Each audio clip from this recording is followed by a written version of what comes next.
Welcome back to ASBR Boxing's YouTube channel. Delighted as always to be joined by Elliott, which I'm sure you know by now means one thing. We're in preview mode. You and I on another preview, Elliott. This time we are talking about an IBF World Welterweight title. Welterweight, not the likes of Terence Crawford or anyone you'd be thinking of that. We are talking about the ladies. We are talking about Natasha Jonas defending her belt against Mikaela on Saturday, 20th of January at the Echo Arena in Jonas's hometown of Liverpool.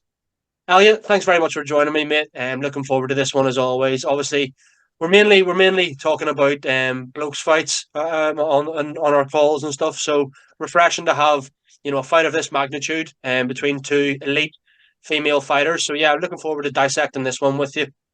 And like we do now, no beating around the bush. We like to go in with a hard question first, and I'm going to bring it. The question I'm going to pose to you, mate, is at 147 pounds welterweight that this fight is at. Is Natasha Jonas the best fighter in that division? First of all, thank you for that eloquent introduction. Lovely to see you as always for these previews. Very tough one, very tough one. For me, I remember you and I broke down Mikaela versus Bumgarner, didn't we, at the time? And I think, to be honest with you, you actually had Bumgarner winning and I didn't. I had Maya winning. And then think about whatever happens after that with the supposed adverse finding of one of those fighters. Maybe clouds that a little bit. So I know in that division you've got the likes of Jonas, you've got McCaskill, you've got Maya. I think for me, it's tough. For me, I like Natasha Jonas. I think she's a great fighter. But I actually still edging Maya actually in this division, frankly. I think with the style and the kind of she's not carrying the power that Natasha Jonas has, but she can box.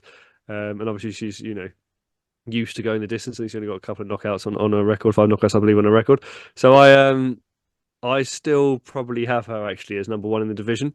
And I would like to see, I suppose, a Jonas, maybe McCaskill kind of showdown for that really. But I think for who I'd have a second. But I'd have Maya first, and then probably I'd just on pure British loyalty, Jonas second. How about yourself? Do you agree with me or do you disagree with me? Yeah, but I think it's really interesting. The point I want to make here is it's kind of maybe a general point to women's boxing in total. I feel like sometimes weight divisions are just less important. Because you look at Mikaela here as an example, right? And she was a unified champion at super featherweight formerly, then went up to lightweight or whatever it was, won an interim title at 135 pounds, and then now is stepping up another two weight divisions up to welterweight. So it's like, yeah, she's maybe Meyer was struggling to make the weight at super feather. I know that, and maybe she's just outgrown the weight. But the fact that she's just stepping all the way up to welterweight here, the fact that Natasha Jonas was down at light welter before and then went up to super welter or light middle at 154 and then is back down now to welterweight. I think it's in women's boxing they seem to just fluctuate more and go between the weights. So for me to answer my own question, is she the best 147-pound fighter? I think it's really difficult to narrow that down because on any given day you can have 5 or 10 different females fighting and competing in that weight division. So it is interesting, mate. I think the run that Jonas has been on, you got to have her up there. After those defeats, obviously she lost.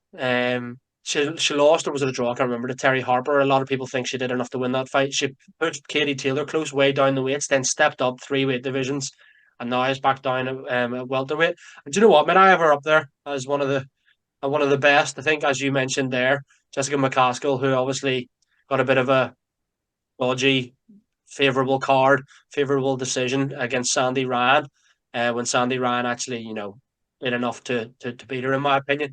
I think those are the type of fights that we want to see. So it's really hard to pinpoint whether she's the best, but I definitely have her up there in the top three at welterweight. Just looking at at this fight, mate, kind of the same question, and flipping it around on both fighters. First and foremost, as the champion, Natasha Jonas, if she is to beat Mikaela would that be her best win?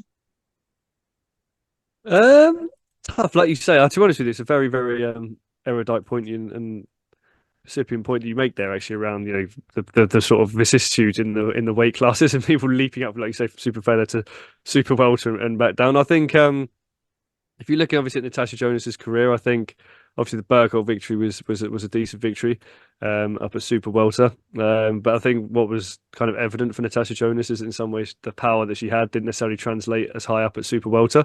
So for me, I like her down at Welter. But I think if you look at, I suppose, like you say, the Terry Harper one, arguably a victory there that wasn't given. For me, I think having watched a bit of Mikaela Mayer, to be honest with you, and seeing the sort of style that she possesses, I actually think this would be Natasha Jonas's best win.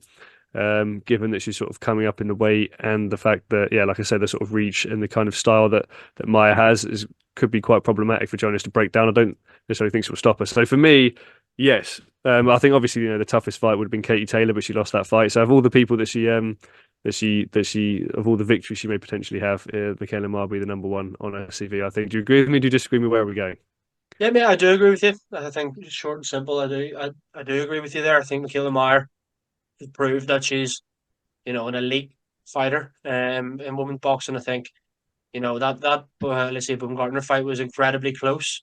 Some people even had her winning it, and then obviously, as you mentioned at the top, in the aftermath, supposedly failed drugs test and the like, and we don't know whether or not Meyer was going into that fight with an unfair disadvantage.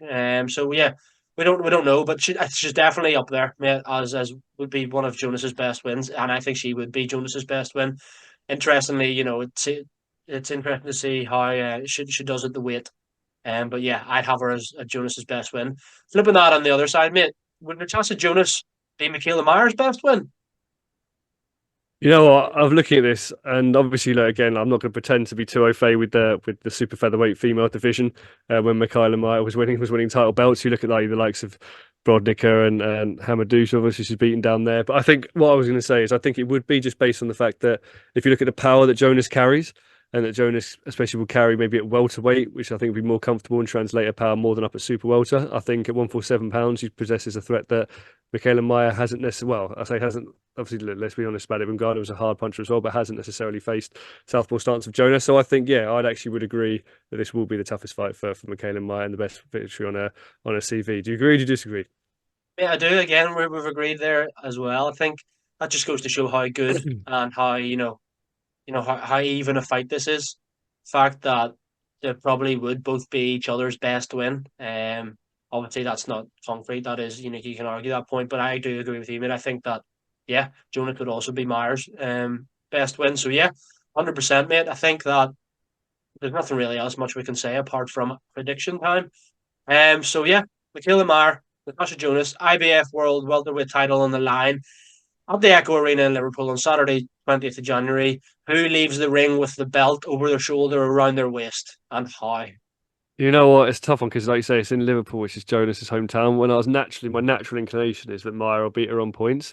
But given that it's in Liverpool, I could easily see Natasha Jonas winning on points in a decision in that way. But I'm going to go with with the judges being fair, etc., and everything being above board. I think Mikaela Mayer on points. Interesting, mate. Very interesting. Funny that you say, Natasha Jonas. I don't think Meyer would stop Jonas if she's to win. She's only 5 KOs in her 19 victories, whereas Jonas is 9 KOs in her 14 victories, so she's probably quite a big puncher. However, I do think Natasha Jonas will win, but I'm going to go for points. I think it'll be a really close fight. It'll be even an up 5-5, 6-4, just edging it to Natasha Jonas. Don't think she'll stop Meyer, but I can maybe even say like a knockdown swaying it, one of those. But I think it's a really good fight. And although Jonas is 6 years older and in the twilight of her career, she's been superb. She's kind of enjoying an Indian summer, if you like. Really, really good these last few years. Top of her game. And when a lot of people thought her career was over a few years ago. So yeah, I think she'll just edge Meyer out, but it'll be interesting to see how Meyer copes with the extra weight. That's why I'm edging towards Natasha Jonas. But yeah, mate, enjoyed that chat as always, guys. And let us know your thoughts on this fight. And yeah, we'll have plenty of other content coming your way on the channel. So stay tuned. Elliot, thanks very much for joining me, mate. And I'll speak to you again soon. Thank you very much. As always, Paul. And again, guys, thank you very much for watching.